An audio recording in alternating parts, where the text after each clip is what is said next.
Bismillahirrahmanirrahim. Penjajahan ekonomi asing makin sempurna. Jangan pernah dilupakan, pemrakarsa Omnibus Law Indonesia itu adalah Pak Jokowi sendiri. Sementara DPR RI sebagai tukang stempel kemauan eksekutif adalah penanggung jawab yang kedua.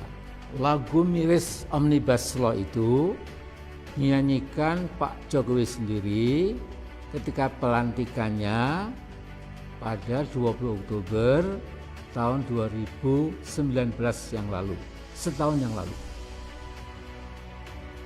Di beberapa negara yang pernah menerapkan Omnibus Law itu, masyarakat di negara-negara itu menjulukinya sebagai Big Ugly Law, undang-undang dengan kejahatan besar.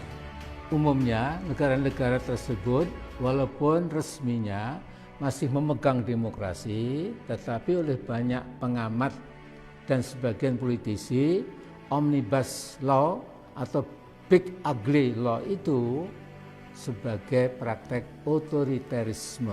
Inilah yang terjadi di Indonesia, tetapi skalanya paling besar dibandingkan dengan negara-negara yang pernah mempraktekkan Omnibus Law itu.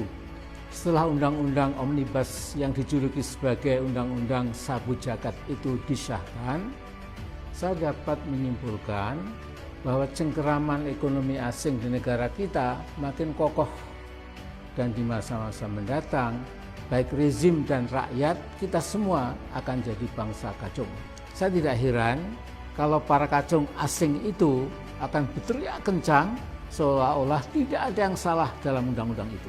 Para buzzers dengan bayaran uang haram akan memeras pikiran untuk mencari-cari pembenaran buat sesuatu yang jelas-jelas merugikan kepentingan bangsa sendiri.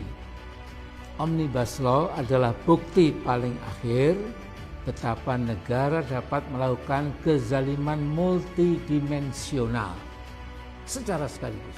Saya tidak akan mengulangi betapa kaum buruh kita bakal lebih menderita karena outsourcing dapat menggusur kehidupan buruh sesungguhnya.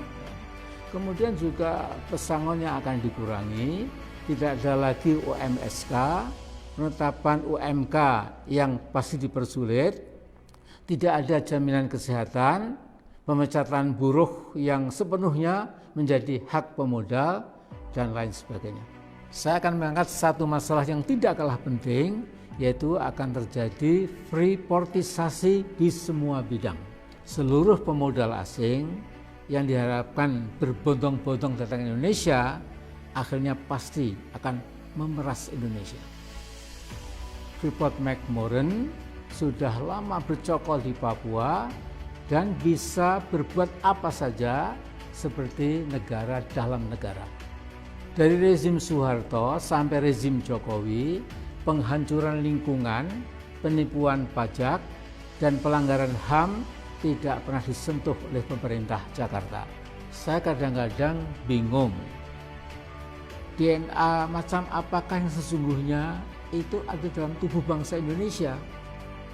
Bung Karno pernah mengingatkan, Indonesia itu bangsa besar. Istilah beliau bukan bangsa kintel atau bangsa kodok. Mengapa rezim Jokowi dan DPR tega memproduksi Omnibus Law tanpa memperhatikan kepentingan rakyat? Sebagian investor global bernurani berteriak keras bahwa undang-undang bahaya itu sesungguhnya tidak diperlukan. Mengapa? Karena akan berdampak pada kehancuran lingkungan atau ekosida, menghancurkan dan membunuh lingkungan hidup. Reuters memberitakan ada 35 investor asing yang mengingatkan Indonesia jangan nekat mengesahkan undang-undang yang diprakarsai oleh Presiden Jokowi itu. Mereka saja, orang asing, mengingatkan jangan sampai biodiversitas hutan-hutan Indonesia lenyap gara-gara AMDAL akan diterapkan secara selektif. Artinya perlindungan ekologi bukan sesuatu yang penting lagi. Nah, berkaca pada apa yang terjadi di Freeport-McMoRan, otoritas dana pensiun di Swedia, Norwegia, dan New Zealand menarik saham mereka dari Freeport. Karena apa? Karena mereka tidak tahan melihat penghancuran sistematik dan permanen oleh Freeport di Papua. Danau dan 2 sungai besar di lingkungan tambang Freeport telah mati. Dari rezim satu ke rezim berikutnya tidak ada protes, pernyataan, apalagi ancaman dan ultimatum terhadap Freeport. The ecological destruction goes on and on and on. Di dalam literatur politik ada istilah deaf, dumb, and blind government. Pemerintah yang tuli, bisu, dan buta. Saya berharap rezim Jokowi jangan sampai seperti yang disindir Al-Quran, yaitu menjadi seburuk-buruk makhluk yang melata di atas muka bumi ini. Mengapa mereka tuli dan buta terhadap kebenaran? Bahkan mereka berani menantang dan melawan kebenaran. Ini ada di Al-Anfal ayat 22. Pak Jokowi, cabut segera undang-undang yang berbahaya itu. Karena Anda adalah pemrakarsa utama dan pertamanya